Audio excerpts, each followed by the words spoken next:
Welcome everyone to our faculty meeting for our online team. This is Dr. Kaulbach, and I'm glad you could be here with us today.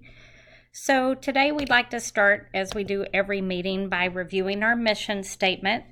IMBC is dedicated to the preparation of men and women in occupational skills necessary to qualify them for entry level into their chosen career.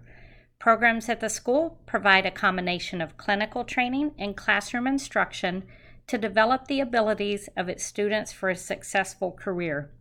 It's always important for us to keep our mission statement in mind as we serve our students.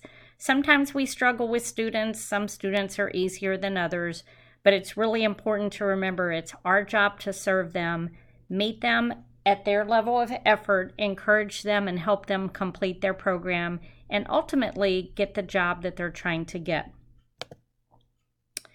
You can click on this slide after reviewing this to see our most recent online catalog. And the remaining terms for this year, you know that we're in the currently August 12th 6-week term. We have no classes the week of September 23rd, and then we have a start on September 30th, and our last start for the year will be November 11th, and then we enjoy our winter break. We know that we have an ABHES accreditation visit. We're very excited. On September 23rd and 24th, they will be at our Erie campus.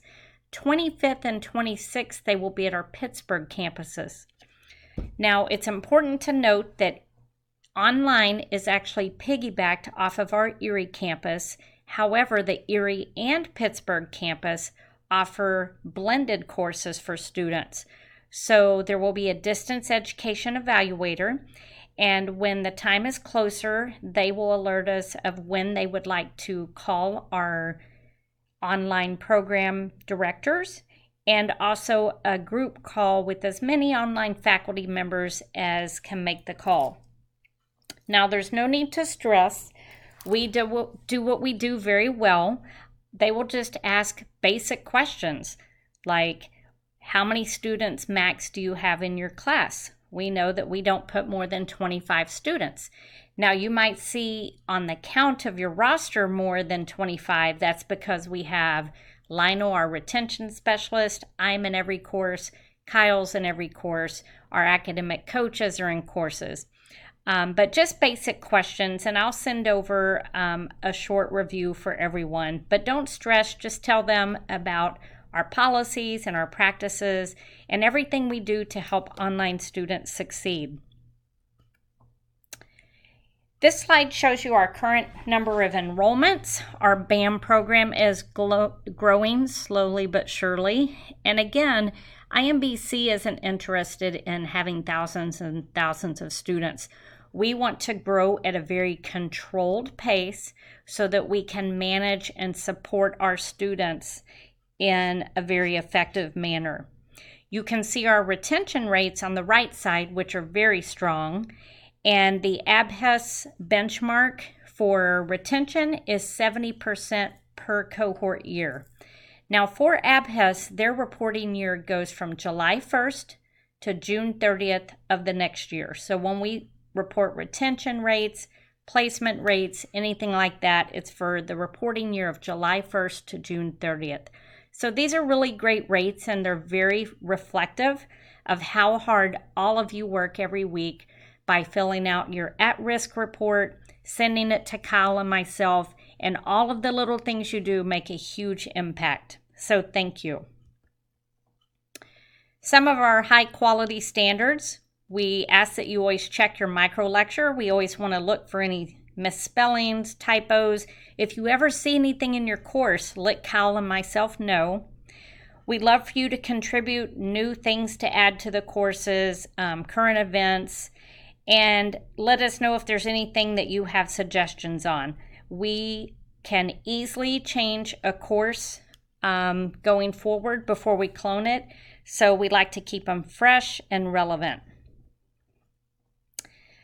For any of you who might want a refresher on how to log in and see your paycheck and the details, Kyle's created this great slide with where you can click to access this right here.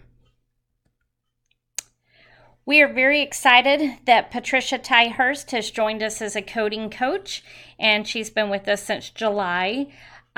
Patricia's role is to support our billing, coding, insurance instructors.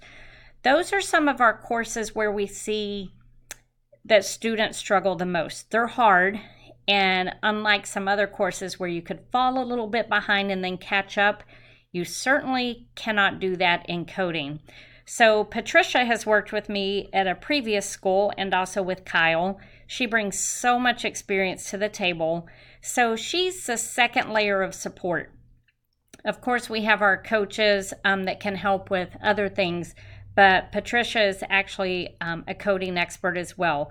So I know the coding instructors are very excited to have her because, she gets a report when students aren't submitting homework or fall behind or struggle academically in their coding courses.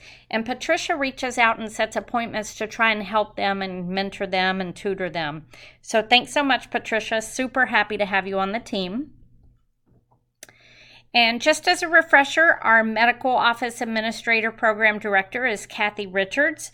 Kathy has been teaching for us for quite some time, and she has been excellent about enhancing our discussion board prompts.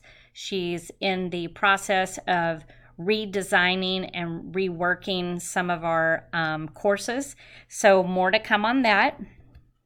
For our medical insurance billing and coding and our medical records technician program, Fonzette Smith-Lavelle has been our program director since the inception. So thank you for all you do, Fonzette.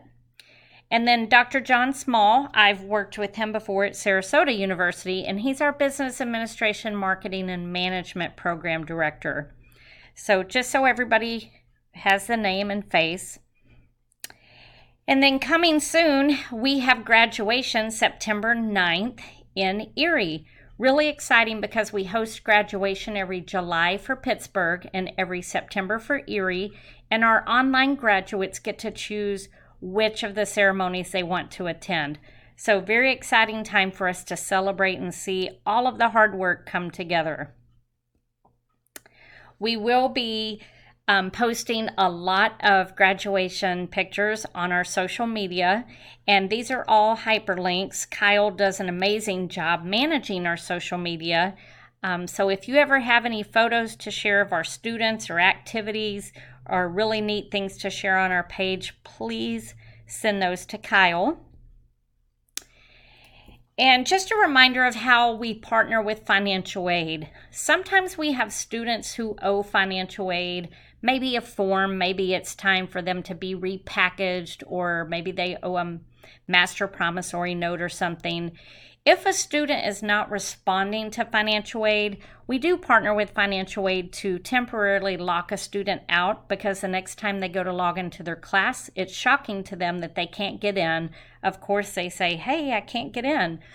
We only use this as a last resort. But what does this mean for you? If a student reaches out to you and tells you they're locked out of their account, please ask them to call financial aid, and the number is on this screen. Student rosters, Kyle does an excellent job coding to let you know who your students are, what the contact information is, and the color coding lets you know if it's their first course to take online.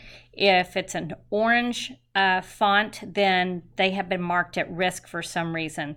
So make sure that you really pay attention, because Kyle puts a lot of work into that to help set the instructors up for success.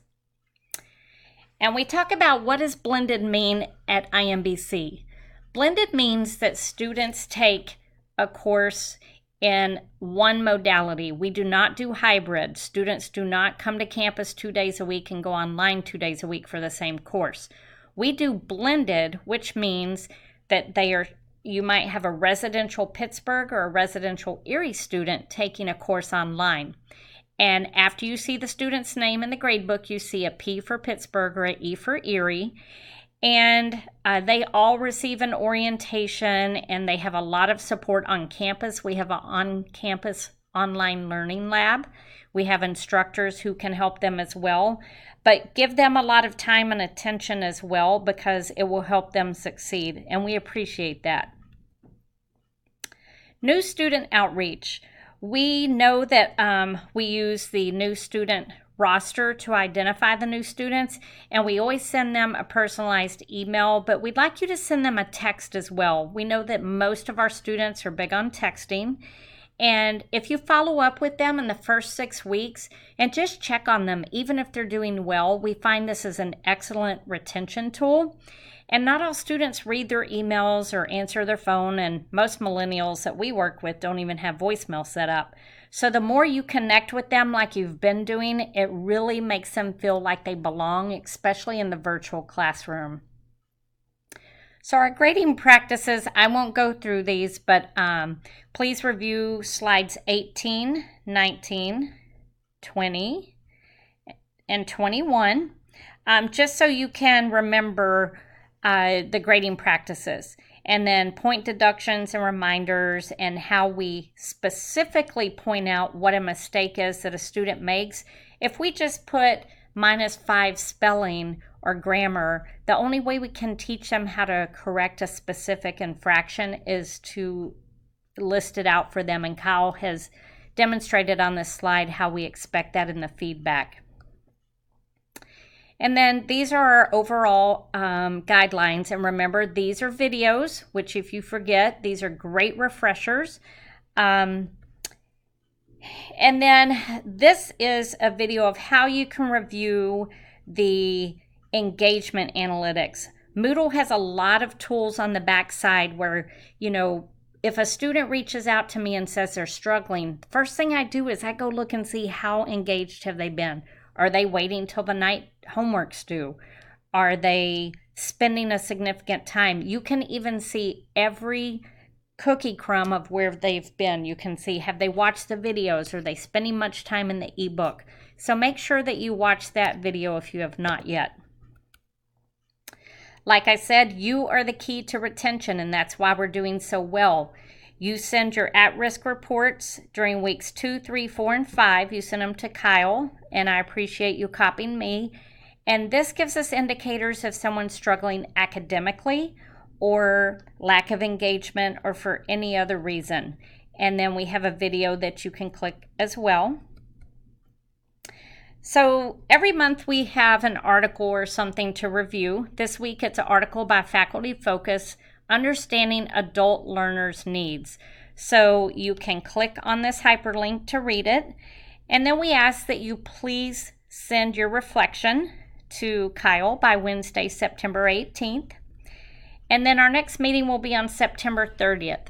So as always, if you have any questions, if you need support, if you just need a shoulder to cry on and any advice, you can reach out to Kyle, your peers, your program directors, myself.